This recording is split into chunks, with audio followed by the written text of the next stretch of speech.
নমস্কার বন্ধুরা, আপনারা দেখছেন ভারত রেশন। আপনাদের সঙ্গে রয়েছি আমি অমিত। বন্ধুরা, 2024 জুলাই মাস, আর জুলাই থেকে আজকে 2026 হয়ে গেল। এর মধ্যে অনেক কিছু উথাল পাতাল হয়েছে আমাদের ভারত এবং বাংলাদেশের সম্পর্কের মধ্যে। 2024-এর জুলাইয়ের পরে যখন শেখ হাসিনা আগস্টে আমাদের ভারতে চলে আসলো, মানে আসতে বাধ্য করা হলো, ঠিক তারপর থেকে বাংলাদেশের মিডিয়াতে ভারতকে নিয়ে অনেক কিছু বলা হয়েছে। তারপর এক এক করে আমাদের ভারতের সঙ্গে রিলেশন তারা কাটাতে শুরু করেছে। বিভিন্ন চুক্তি যেগুলো ভারতের সঙ্গে এর আগে শেখ হাসিনা সরকারের আমলে করা হয়েছিল সেগুলোকে তারা ক্যান্সেল করেছিল। অনেক অনেক ব্যবসা যেগুলো ডাইরেক্ট ভারতের সঙ্গে হতো সেগুলো বন্ধ করেছিল। আর এর প্রতিক্রিয়া হিসাবে ভারতও কিন্তু অনেক স্টেপ নিয়েছিল, যেটা বাংলাদেশের ভবিষ্যতে হিতে বহুত খারাপ একটা সিচুয়েশন দাঁড় করিয়ে দিত। আজকের ডেটে বাংলাদেশে সেই খারাপ সিচুয়েশনে অলরেডি চলে এসেছে। আমরা বেশ কয়েকদিন আগে থেকে শুনছি যে বাংলাদেশ আবারও সেই ভারতের কাছে হাত পাততে শুরু করেছে। কেমন দেখুন, রিসেন্টলি কয়েক মাস আগেকার কথা, বাংলাদেশ 50,000 মেট্রিক টন বাসমতি চাল আমাদের ভারত থেকে কিন্তু গিয়েছে। তার ফুলপ্রুফ প্রমাণ রয়েছে। এক কথায় দেখুন, বাংলাদেশ যতই লাফালাফি করুক না কেন, তাদের একমাত্র রাস্তা হচ্ছে ভারত, যেখান থেকে তারা খুব স্বল্প সময়ে এবং স্বল্প মূল্যে চাল, ডাল, খাবার দাবার এবং তেল এগুলো ভারত থেকে পেয়ে যায়। রিসেন্টলি এই ধরনের আবারও একবার ভিক্ষা তারা ভারতের কাছে চেয়েছে। শেখ হাসিনার সময়কালে 15 বছরের করা একটা চুক্তি। কি চুক্তি? ওই যে পাইপ লাইনের কথা মনে পড়ে, যে ভারত এবং বাংলাদেশের মধ্যে একটা পাইপ লাইন তৈরি করা হয়েছে, যে পাইপ লাইনের মাধ্যমে তেল যাবে বাংলাদেশে। এটা আমরা জানতাম, কিন্তু বাংলাদেশের মিডিয়ায় এবং বাংলাদেশের যে সমস্ত প্রপাগান্ডা যারা করে তারা কি ছড়িয়েছিল, যে এই পাইপ লাইনের মাধ্যমে ভারতে তেল যাবে বাংলাদেশ থেকে। বাংলাদেশ যে তেল উৎপাদন করে সেটা স্বল্প মূল্যে শেখ হাসিনা ভারতে পাঠিয়ে দিচ্ছে। একবার ধারণা করতে পেরেছেন যে এই রকম মেন্টালিটির মানুষ আজকাল বাংলাদেশে বসবাস করে, আর সেটা সীমিত কয়েকজন নয়, হিউজ একটা পরিমাণ। বাংলাদেশের 70-80% মানুষ এই ধরনের মেন্টালিটির। রিসেন্টলি একটা খবর এসেছে যে 1,80,000 মেট্রিক টন ডিজেল বাংলাদেশ ভারতের কাছ থেকে চেয়েছে। মানে কি কারণে চেয়েছে সেটাও একবার বুঝতে হবে। যে শেখ হাসিনার সময়ে ভারত এবং বাংলাদেশের মধ্যে একটা চুক্তি স্বাক্ষরিত হয়, 15 বছরের চুক্তি, যে এই তেল যদি বাংলাদেশের দরকার পড়ে, ডিজেল বা পেট্রোলিয়াম জাত দ্রব্য, সেগুলো কিন্তু ভারতকে দিতে হবে বাংলাদেশে। যে কারণে 135.5 কিলোমিটার লম্বা একটা পাইপ লাইন তৈরি করা হয় ভারত এবং বাংলাদেশের মধ্যে। বাংলাদেশের উত্তরাঞ্চল যেটাকে বলা হচ্ছে লালমনিরহাট, যেটা আপনারা ফেমাস একটা জায়গা জানবেন, সেই লালমনিরহাটের আশেপাশে আরো বহু এলাকা রয়েছে।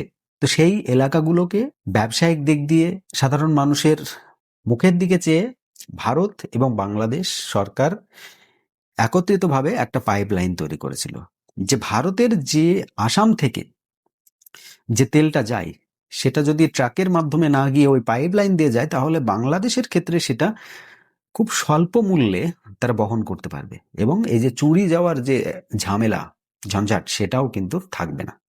রিসেন্টলি একটা রিপোর্ট দেখবেন যে ভারতের নুমালীগড়, যেটা কোথায়, আসামের নুমালীগড় রিফাইনারি লিমিটেড, NRL, এই NRL থেকে 1,80,000 মেট্রিক টন ডিজেল যাচ্ছে বাংলাদেশে।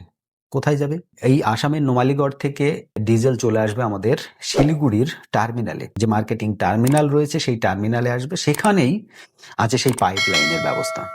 বাংলাদেশ ভারত ফ্রেন্ডশিপ পাইপলাইন বলে পরিচিত BIFP, এই পাইপলাইন 131.5 কিলোমিটার লম্বা, আর এই পাইপলাইনের মাধ্যমে বাংলাদেশে পৌঁছবে ডিজেল।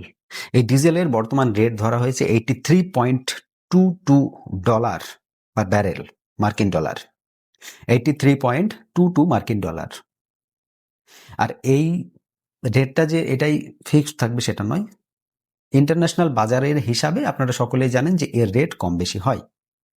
এখন প্রশ্ন এটাই, যখন ভারতকে সমস্ত দিক দিয়ে বাংলাদেশ বয়কট করতে চায়, তারা ভারতে ক্রিকেট খেলতে আসবে না।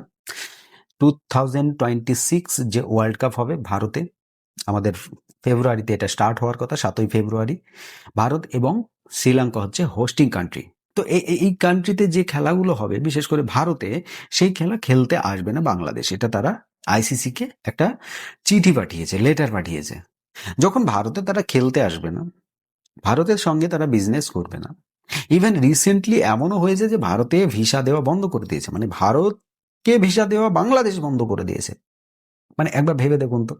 আর তারা এটা এক্সকিউজ কি দিয়েছে, এর সাফাইটা কি দিয়েছে? সাফাই দিয়েছে এটাই যে ভারত থেকে যে সমস্ত মানুষ বাংলাদেশে আসবে ট্যুরিস্ট হিসাবে বা অন্যান্য কারণে, তাদের সেফটি আমরা দিতে পারবো না, যেহেতু বাংলাদেশ এখন বর্তমানে সিচুয়েশন আপনারা সকলেই জানেন। তাই ভারতের সেফটি আমরা দিতে পারবো না ভারতের মানুষদের, যে কারণে আমরা ভিসা দিচ্ছি না এখন। যারা এই সন্ত্রাসী জামাতি যারা রয়েছে আর কি, জামাতে ইসলামের ক্যাডার যারা রয়েছে, তারা বারবার বলে যে এই শহীদ উসমান হাদির মৃত্যুর পর কোনো একজন বাংলাদেশি সেলিব্রিটি বা বাংলাদেশি ক্রিকেটার বা অন্য কেউ এটা নিয়ে একটা টু শব্দও করলো না। তাহলে আমি সেই সমস্ত মানুষদেরকে বলতে চাই, এই যে ভারত থেকে মানুষ যাবে, তার ভিসা তোমাদের বাংলাদেশ থেকে দিচ্ছে না, এবং বাংলাদেশে যে সমস্ত সংখ্যালঘু যারা রয়েছে বিশেষ করে হিন্দু, তাদের তাদেরকে তো রাস্তায় ধরে ওপেনলি আগুন দিয়ে পুড়িয়ে দেওয়া হচ্ছে মেরে। তাহলে সেই রকম সিচুয়েশনে বাংলাদেশ কিভাবে আশা করে যে বাংলাদেশের প্লেয়ারকে ভারত আইপিএল এ খেলাবে? আইপিএল এর মতো একটা ফ্র্যাঞ্চাইজি লিগ, আইপিএল হচ্ছে ভারতের একটা ফ্র্যাঞ্চাইজি লিগ, এটা কোনো আইসিসির টুর্নামেন্ট নয়। সেই জায়গায় ভারত খেলাচ্ছে না, যে কারণে বাংলাদেশ ক্ষেপে উঠেছে। যখন ক্ষেপেই উঠলে সমস্ত সম্পর্ক যখন মানে ত্যাগ করতেই হবে, সমস্ত সম্পর্ক যখন খারাপ করতে হবে, কিছু নেওয়াই হবে না, তখন বারবার কেন ভারতের কাছে পেঁয়াজ চেয়ে বারবার হাত পাতো? কেন বারবার ভারতের কাছে চাল চেয়ে হাত পাতো? কেন বারবার ভারতের কাছে তেল চেয়ে হাত পাতো? এই যে ডিজেলটা যাচ্ছে 1,80,000 মেট্রিক টন, যার যার মার্কেট প্রাইস বর্তমানে 13.62 বিলিয়ন টাকা। একবার ধারণা করতে পেরেছেন? যেটা আমেরিকান ডলারে গেলে যেটা হবে 119.13 মিলিয়ন ডলার। তাহলে এই যে হিউজ পরিমাণ একটা ব্যবসা আপনারা আমাদেরকে দিচ্ছেন, এতে থেকে আমরা কি ভাববো? যে এতদিন আমরা আপনাদের ওপর হাত পেতেছিলাম, যে বারবার বলতেন না আপনারা যে বাংলাদেশ ভারতকে যা দিয়েছে সেটা ভারত সারা জীবন মনে রাখবে। তাহলে আজকের ডেটে কি হচ্ছে? ভারত যেটা বাংলাদেশকে দিয়েছে সেটা বাংলাদেশের মনে রাখা উচিত, যেটা তারা ভুলে গিয়েছে। এই ডিজেলটা কেন ভারত থেকে অর্ডার করা হলো, এটা কি কেউ ধারণা করতে পেরেছে কি? কেন ভারতের সঙ্গে এত সম্পর্ক খারাপ, তারপরেও কেন অর্ডার করা হলো? তার একমাত্র রিজন হচ্ছে সুলভ মূল্য। দ্বিতীয়ত হচ্ছে ট্রান্সপোর্টেশনের জন্য কোনো ঝামেলা নেই, খুব অল্প সময়ের মধ্যে খুব কম খরচে, একদম কম খরচে, ন্যূনতম 10 গুণ কম খরচ। অন্য জায়গা থেকে অর্ডার করলে যে খরচটা হবে তার চাইতে 10 গুণ কম খরচে ভারত থেকে তারা ডিজেলটা পেয়ে যাচ্ছে, যে কারণে তারা ভারতের দিকে নজর দিয়েছে।